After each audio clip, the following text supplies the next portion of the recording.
You're listening to the Screen Team on 930 KWOC. I'm sorry, Dave. I'm afraid I can't do that. I'm gonna make him an offer he can't refuse. Toto, I have a feeling we're not in Kansas anymore. To infinity and beyond! Surely you can't be serious. I am serious. And don't call me Shirley. Please, what does it always mean? This Junior. That's his name. Henry Jones Jr. Like Indiana. We named the dog Indiana. Frankly, my dear, I don't give a damn. I am your father. My mom always said life was like a box of chocolates. You never know what you're going to get. Bond. James Bond. And now the Screen Team on News Radio 930 KWOC. And we're back with the Screen Team right here on today's Talk 930 KWOC. It's a brand new show with Sabrina, and our good friend Matt Whitworth is back with us. Matt, how are you, man? I'm great, man. Glad to be back. Dude, it's good to see you. You've been all over the place. You've been all around Missouri. You've been to Vegas. You're just making all the rounds, bro. Yeah, it's fun. That's all I gotta say. He's gonna get a shirt that says "Catch Me If You Can" soon. Yeah, no kidding. No kidding. Well, we're glad to have you back, Matt. We miss you around here at the Screen Team, and we got some good films we're going to be reviewing this week. And before we get into the films, I want to tell you guys about some movie news, some big movie news, okay? I don't know if you heard or not, but Liam Neeson has been offered $20 million. $20 million to do the movie Taken 3. No. Yes! America wins. I know, right? Dude, we haven't even seen Taken 2 yet. I know. No. We all saw Taken 1. We enjoyed it. We thought it was a good kick-butt movie. But the trailer for Taken 2 pretty much sealed the deal for all of us. Yeah. I concur. Yeah. So apparently it did well enough in the box office to get a third one in. But Liam Neeson, $20 million. Would you give him $20 million for that? I mean, it's a good movie, and I'm sure it's a very decent franchise of movies, and more power to them and all that. Oh my gosh, it's like at least they waited a long time before they brought back another Die Hard movie. What are you talking about? They needed to wait a long time to make another Taken movie. They made Die Hard, and they made Die Hard 2, but Die Harder. Right. Die Hard 3 was Die Hard with a Vengeance. Die Hard 4? Live Free or Die Hard. Die Hard 5? It's a good day to die hard. Look at this guy, but the years between 4 and 5 were appropriate. Look at this guy. Yeah, I can see what you mean on that. Like they even waited a long enough period of time to bring back Red 2 and Expendables 3. Fair enough. I don't buy that at all, man. What are you talking about? What are you talking about, man? They make an Expendables movie every year.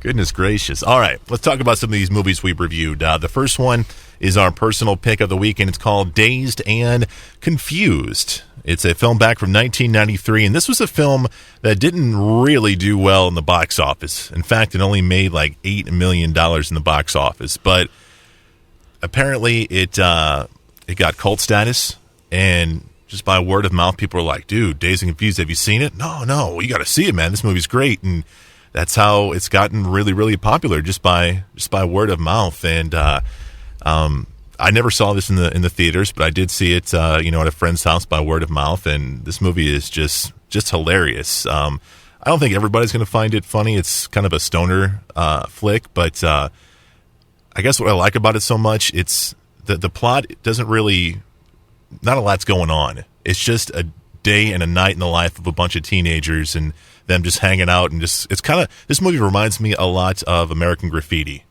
That's exactly what I was going to say. It really shows that existential quandary that all those teenagers are in. at the end of high school. Right. And like, what are they going to do with their life and all these decisions, and kind of questioning, why do we do this? Why do we haze these younger kids? Why does society turn a blind eye to it? Why is this all acceptable and all this other stuff? I don't think it answers those questions nearly as well as American Graffiti does, but it still does a good job of it. Oh yeah. And one of the best things about this film, to me, just like with American Graffiti, is the soundtrack. The soundtrack is just unbelievable. You hear these songs over and over and over again, but just the way that they were presented in this film just made them really cool. Yeah, absolutely. Playing Dr. John at the party was icing on the cake, man. Yeah. And this thing, it's just a who's who of the 1970s. Alice Cooper, Black Sabbath, ZZ Top, even Bob Dylan. I'm surprised they had Bob Dylan in there, but, that was just such an eclectic mix that they did. Peter Frampton. Yeah. The list really goes on and on. The one thing that they didn't have was Zeppelin, though. Zeppelin's so protective of their music. Right. But it wasn't until years later that the writer and director Richard Linklater would get them for a film in School of Rock. Oh, nice. And you know how he got them? Do you ever watch the... They made a video, and they sent it to him, begging them, with the kids, a huge audience, Jack Black and God and everybody, asking Led Zeppelin to let them please use the Immigrant Song. Right. And it was just a split second, but it totally made that part in the film, and... this is a movie that was based off of their song, Dazed and Confused. At least they borrowed the title from it. And it really fit the characters and the setting perfectly. And like you said, there's really no particular plot to it other than a bunch of kids trying to find a place to party on the last day of school, beginning of summer. The beautiful thing about this movie is that it's kind of like, not 16 Candles, Breakfast Club, where you associate yourself with at least one character. That's true. Fairly solidly. Yeah. And then you spend the entire movie hoping for victory for that character. Who did you kind of identify with? Well, I've switched characters throughout the years. I always identified with the kid who was trying to avoid getting the paddling. The paddling. I liked that kid. Yeah, he was good. I liked him. Matt? I was Adam Goldberg's Mike Newhouse. I didn't understand, in high school, why, kids act a certain way. I was too old even as a high schooler. You know what I mean? What are you doing? He's cheating. How's he cheating, man? He's being informative. That's right. All I know is that I'm not any of those chicks that were in it. That's for dang sure. So you're a dude? No, I was probably one of the dudes. I mean, I just, I wasn't the typical girl in high school, so.